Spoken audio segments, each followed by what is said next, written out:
112 ABC,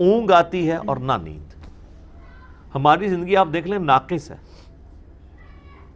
ہم 24 گھنٹے کے اندر ایک دفعہ ضرور مر جاتے ہیں. موت نیند کی بہن ہے نا. اسی لیے آپ دیکھیں آپ کو جو رات کو سونے کی دعا سکھائی گئی ہے صحیح بخاری میں, اللہم بسمک اموت و احیا, اور اللہم باسمک اموت و احیا, دونوں الفاظ درست ہیں. تیرے نام سے زندہ ہوتا ہوں اور مرتا ہوں. اور صحیح بخاری میں جو صبح اٹھنے کی دعا ہے وہ تو ہے ہی ہے, اس میں تو ڈائریکٹ کلیئر ہو گیا. یہاں تو پھر بھی کوئی کہہ سکتا ہے کہ ایمبیگوٹی ہے کہ یہ اس نیند کا بھی ذکر نہیں ہے, لیکن اس میں تو واضح ذکر ہے, الحمدللہ الذی احیانی بعد ما اماتنی, یا احیانا بعد ما اماتنا, جمع کے سیغے سے ہو, وَإِلَيْهِ النُّشُورُ. تمام تعریفیں اس ذات کے لیے جس نے ہمیں مرنے کے بعد دوبارہ زندہ کر لیا. پھر سورہ الزمر میں بھی آتا ہے کہ اللہ تعالیٰ ہی ہے جو رات کو جب تم سوتے ہو تو تمہارے نفس کو قبض کر لیتا ہے, پھر جس کو اپنے پاس رکھنا ہوتا ہے اسے روک لیتا ہے, جس کی باقی ہوتی ہے اس کو دوبارہ واپس بھیج دیتا ہے. تو نیند بھی موت کی ایک فارم ہے. ہماری جو زندگی ہے وہ بھی ناقص ہے, ہم ڈیپینڈنٹ ہیں اللہ کے اوپر اس اعتبار سے کہ جب چاہے وہ سانس روک لے, اور اس اعتبار سے بھی کہ 24 گھنٹے میں ہمیں ایک دفعہ سونا ہی پڑتا ہے, ادروائز آپ اگلے 24 گھنٹے. دنیا کا ذہین ترین آدمی, دنیا کا طاقتور ترین آدمی کتنے گھنٹے جاگ سکتا ہے؟ یہ بزرگ جو جاگتے رہے ہیں نا 1-1 سال یا 2-2 سال, کہانیاں نے, کوئی نہیں اٹھ جاگ دے. جس کو ہے نا اس کو لے کے جاگ کے بتائے کوئی. اور کہتے ہیں جناب 3 سال تک کھایا پیا نہیں ہے. اس کے ساتھ اس کہانی کو کمپلیٹ کیا کریں, ساتھ یہ بھی کہا کریں کہ نہ کھادا پیتا نہ پیشاب کیتا, کیونکہ اگر کھایا پیا نہیں ہے تو پیشاب تو کھانے پینے کے ساتھ ہے نا. آپ کھانا پینا چھوڑ دیں پیشاب ختم ہو جائے گا. یہ ساتھ کیوں نہیں کہتے ہیں کہ 3 سال تک پیشاب بھی نہیں کیا, اور پھر اس طرح کا بندہ لے کے آنا ہے, اس کا جو ہم کریں گے نا وہ ہماری ویڈیوز میں ریکارڈ ہے, آج چھوڑ دیں. لہو ما فی السماوات و ما فی الارض. اچھا دوسرا ہے نیند نہیں آئے گی اور اس سے اونگ بھی نہیں آتی, یعنی اتنی کامل زندگی ہے کہ ایک لمحے کے لیے بھی جھٹکا نہیں آتا. لہو ما فی السماوات و ما فی الارض, اسی کے لیے ہے آسمانوں اور زمین کی بادشاہی. اچھا آسمان ہمیشہ جمع کے سیغے کے ساتھ آتے ہیں, زمین سنگولر کے سیغے کے ساتھ, سوائے ایک پارہ نمبر 28 کے اندر کہ اللہ نے 7 آسمان پیدا کیا اور اس کے مثل زمینیں بھی. چونکہ یہ اللہ تعالیٰ کی طرف سے ایک میریکل پلانٹ ہے روئے ارض, زندگی ابھی تک یہیں پہ دریافت ہوئی ہے جس زندگی کو ہم جانتے ہیں, اس لیے اللہ تعالیٰ اسپیشلی اس کا ذکر کرتا ہے. تو قرآن میں جب بھی آئے نا کہ آسمانوں اور زمین کی بادشاہ, تو اس سے مراد پوری کائنات. من ذا الذی یشفع عندہ الا باذنہ, کس کی جرأت ہے کہ اللہ کے حضور کسی کی شفاعت اور سفارش کر سکے سوائے اس کے اذن کے. ظاہر ہے کسی کی جرأت نہیں ہے. دنیا میں سفارش یہ ہوتی ہے کہ کسی شریف آدمی کو پکڑ کے پولیس لے گئی ہے تو ایک وہاں کا بڑا آدمی جا کے سفارش کرتا ہے کہ جی آپ کو غلط فہمی ہوئی ہے, میں اسے شروع سے جانتا ہوں, بڑا شریف آدمی ہے. اب اللہ کو اس طرح کی سفارش تو کوئی نہیں کر سکتا کہ یہ اللہ آپ کو غلط فہمی ہوئی ہے, بندہ غلط پکڑ لیا آپ نے, نہیں, ایسے تو ہو ہی نہیں سکتا. اسی لیے اللہ نے کہا کہ اس کی جرأت ہے کہ مجھے کہے, مجھے سفارش کرے کسی کی, کہے میرے کہنے سے نہیں.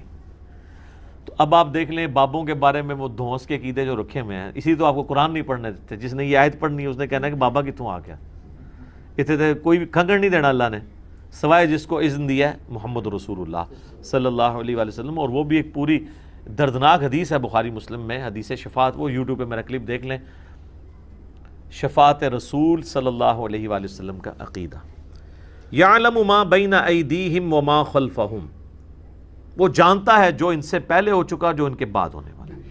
یعنی اللہ تعالیٰ ہمارا جس کی سفارش تم میرے پاس لے کے آؤ گے نا, مجھے پتا ہے اس نے پہلے کیا کیا اور آندہ کیا کرنا ہے, مجھے بتا رہے ہو. اور ایک معنی یہ بھی ہے کہ جو سفارشی بھی ہے نا, اللہ تعالیٰ ان کو بھی جانتا ہے کہ ان کا علم پہلے کا کیا تھا اور بعد کا علم کیا ہے. اللہ تعالیٰ نے ہر ایک کو اپنے علم سے گھیرا ہوا ہے. وَلَا يُحِيطُونَ بِشَيْءٍ مِّنْ عِلْمِهِ إِلَّا بِمَا شَاءَ, اللہ کے علم کو کوئی نہیں گھیر سکتا سوائے اللہ تعالیٰ جس کے لیے چاہے تو اس کے اوپر کوئی علم آشکار کر لے.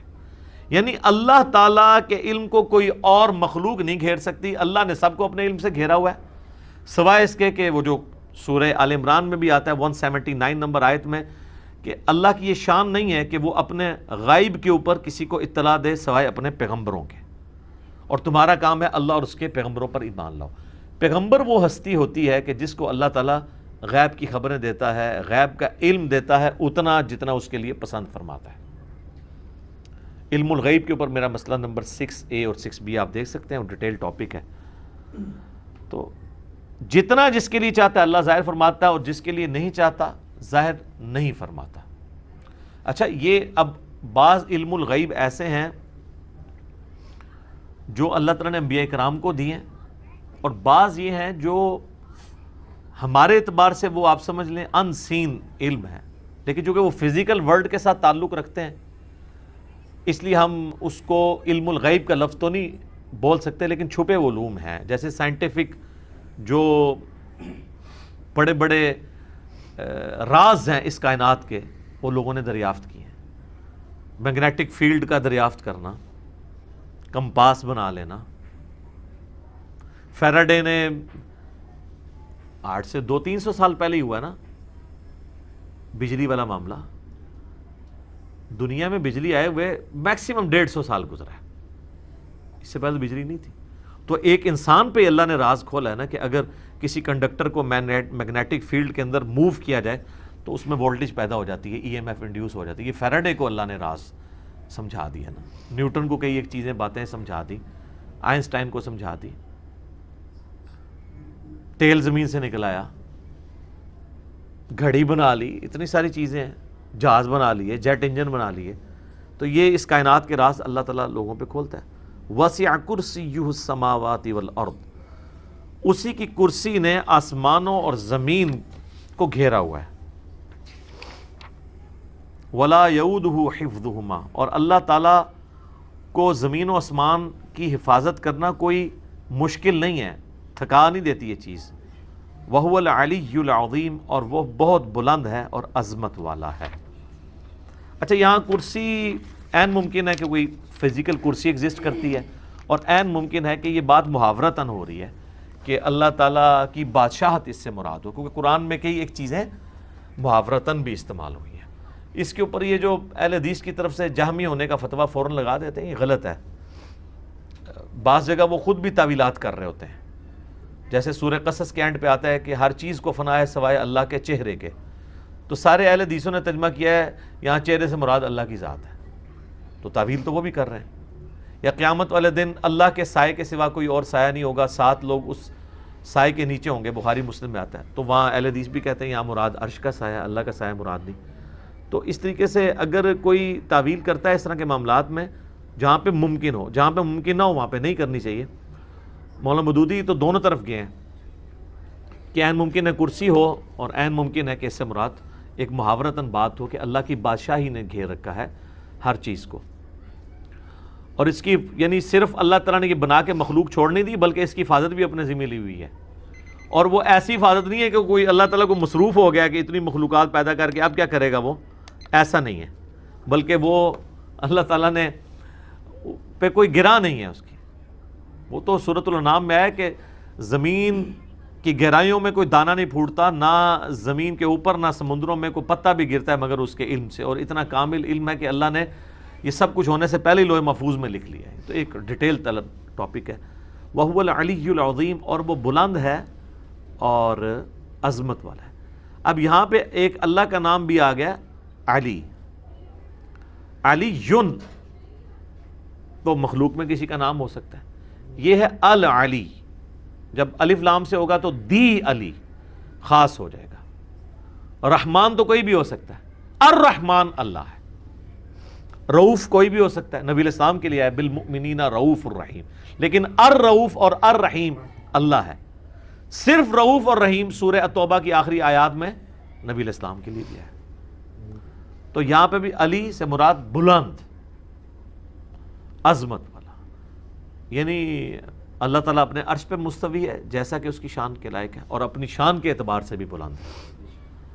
تو اب یہ آیت الکرسی پہ تو گھنٹوں بولا جا سکتا تھا، میں نے اتنا حصہ کور کیا ہے جتنا ایک عام بندے کی ضرورت ہے، کیونکہ آپ سمجھیں کہ قرآن حکیم میں جتنی بھی آیات اللہ تعالیٰ کی اسماء و صفات کے اعتبار سے یا اس کی قدرتوں اور شانوں کے اعتبار سے آئیں گی، آلموسٹ ان کی جڑ جو ہے وہ آیت الکرسی کے اندر موجود ہے. تو یہ اس پہ تو گھنٹوں بولا جا سکتا ہے، لیکن جتنی میں نے اجمالاً اس کی تفسیر بیان کر دی ہے، اس تفسیر کلاس کے اندر اتنی کافی ہے. باقی تو جیسے جیسے اللہ تعالیٰ کی شانوں کا ذکر بیچ میں آتا چلا جائے گا، وہ انشاءاللہ تعالیٰ ہم اس کو کور کرتے جائیں گے. اللہ تعالیٰ سے دعا ہے جو حق بات میں نے کہی اللہ تعالیٰ ہمارے دلوں میں راسخ فرما دے. اگر جذبات میں میرے منہ سے کوئی غلط بات نکل گئی تو اللہ تعالیٰ ہمارے دلوں سے اسے محو کر دے، دور کر دے، ہمیں معاف بھی فرما دے، ہمیں کتاب و سنت کی تعلیمات پر عمل کر کے دوسرے بھائیوں تک پہنچانے کی توفیق عطا فرمائے. سبحانک اللہم و بحمدک اشہد ان لا الہ الا انت استغفرک و اتوب الیک وما علینا. سو گائز بہت اچھی ویڈیو تھی یہ انجینئر محمد علی مرزا جی کی. ان کی ویڈیو میں بہت اچھی باتیں سیکھنے کو ملتی ہیں اور یہ سمجھاتے بہت اچھی طریقے سے ہیں، سکھاتے بہت اچھی طریقے سے ہیں. ان کے سکھانے سے ایک بار میں سب کچھ سمجھ میں بہت جلدی آ جاتا ہے. جیسے انہوں نے آیت الکرسی کے بارے میں ترجمہ کے ساتھ سکھائی آیت الکرسی کے کتنے زیادہ فائدے ہیں. جو انسان رات کو پڑھ کے سوئے تو صبح تک حفاظت میں رہتا ہے، صبح کو پڑھے تو شام تک حفاظت میں رہتا ہے. اور جو انسان ہر فرض نماز کے بعد آیت الکرسی پڑھے گا تو وہ سیدھا جنت میں جائے گا. سو گائز بہت اچھی ویڈیو تھی یہ انجینئر محمد علی مرزا جی کی، بہت اچھی طریقے سے سمجھائی انہوں نے. اگر آپ کو میری ویڈیو پسند آئی ہو تو پلیز میرے چینل کو سبسکرائب کریں، میری ویڈیو کو اینڈ تک ضرور دیکھیں. پھر ملیں گے اگلی ویڈیو میں، تب تک کے لیے اللہ حافظ.